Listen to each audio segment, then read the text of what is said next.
સવાલ નંબર 13 નીચેની વિગતો પરથી આયન 56 બિસ્મથ 209 ન્યુક્લિયસ માટે ન્યુક્લિયોન દીઠ બંધન ઉર્જા મેગા ઇલેક્ટ્રોન વોલ્ટમાં આપણે શોધવાની છે. હવે ન્યુક્લિયોન દીઠ બંધન ઉર્જાનું સૂત્ર શું છે? EBN બરાબર EBના છેદમાં A. હવે EB જે છે એટલે કે બંધન ઉર્જા કોને સમકક્ષ હોય છે? દળ ક્ષતિને. તો ડેલ્ટા MC સ્ક્વેરના છેદમાં A. તો ફરીથી આપણને શોધવાનું શું આવી ગયું? દળ ક્ષતિ. હવે બંનેના આયન ન્યુક્લિયસ માટેનું પણ અને બિસ્મથ ન્યુક્લિયસ માટેનું પણ આપણને દળ આપેલું છે.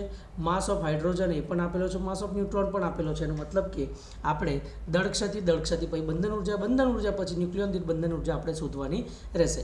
બે તત્વો અલગ અલગ માટે આપેલું છે તો પહેલાં આપણે આયન ન્યુક્લિયસ માટે, ત્યારબાદ બિસ્મથ માટે આપણે શોધવાનું થશે. સૌથી પહેલાં જે છે આયન ન્યુક્લિયસની વાત કરીએ તો 26 શું છે આપણી પાસે? પ્રોટોનની સંખ્યા.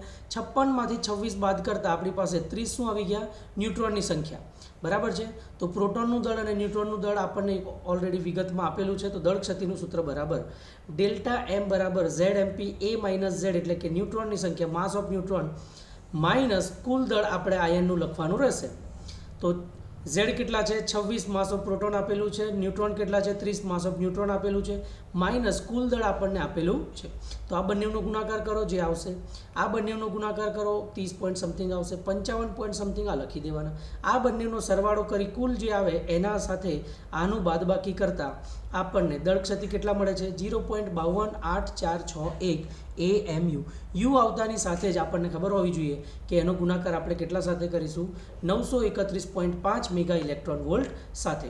તો એ જે આપણને શું મળશે? બંધન ઉર્જા. તો બંધન ઉર્જા બરાબર ડેલ્ટા MC સ્ક્વેર ડેલ્ટા એમને આપણે 931.5 સાથે ગુણાકાર કરતાં EB બરાબર કેટલા આવી ગયા? 492.26142 મેગા ઇલેક્ટ્રોન વોલ્ટ.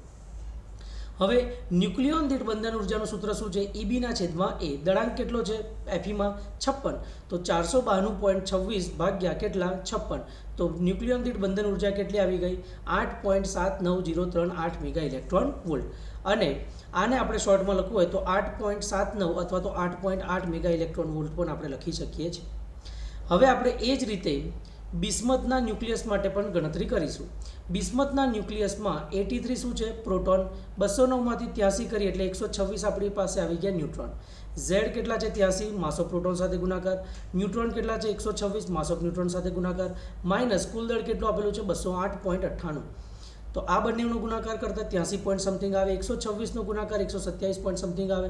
208 વાળું બાદ કરતાં આપણને દળ ક્ષતિનું મૂલ્ય કેટલું આવે છે? 1.760877 યુ. યુ આવતાની સાથે જ આપણે 931.5 સાથે એનો ગુણાકાર કરી દઈશું. જે આપણને જવાબ કેટલો મળે છે? EB બરાબર 1640.26 મેગા ઇલેક્ટ્રોન વોલ્ટ. ફરીથી ન્યુક્લિયોન દીઠ બંધન ઉર્જાનું સૂત્ર શું છે? EBના છેદમાં A. EB આપણને પ્રાપ્ત થયેલું છે. A શું છે? 209. તો અહીંયા આપણને EBN મળે છે 7.84 મેગા ઇલેક્ટ્રોન વોલ્ટ પર ન્યુક્લિયોન. આ બંનેમાં આપણને દેખવામાં મળે છે કે બિસ્મથ માટે જે છે આપણને 209 એટલે કે આપણે રેન્જની વાત કરીએ તો 30થી લઈને 170.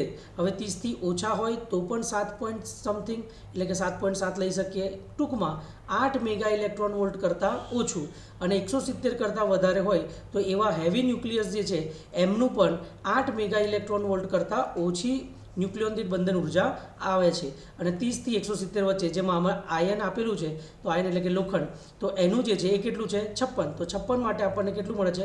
8.79 અથવા તો આપણે 8.8 મેગા ઇલેક્ટ્રોન વોલ્ટ પર ન્યુક્લિયોન પણ કહી શકીએ છીએ. આ રીતે આયન ન્યુક્લિયસનું ન્યુક્લિયોન દીઠ બંધન ઉર્જા કેવું છે? વધારે છે. તો આપણે કહી શકીએ કે જેમનું ન્યુક્લિયોન દીઠ બંધન ઉર્જા વધુ હોય એ વધુ જે છે કેવા ગણાય? સ્થિર ગણાય. ઓકે. તો આ સાથે ન્યુક્લિયસના તમામે તમામ સવાલ સંપૂર્ણ થાય છે. Thank you so much.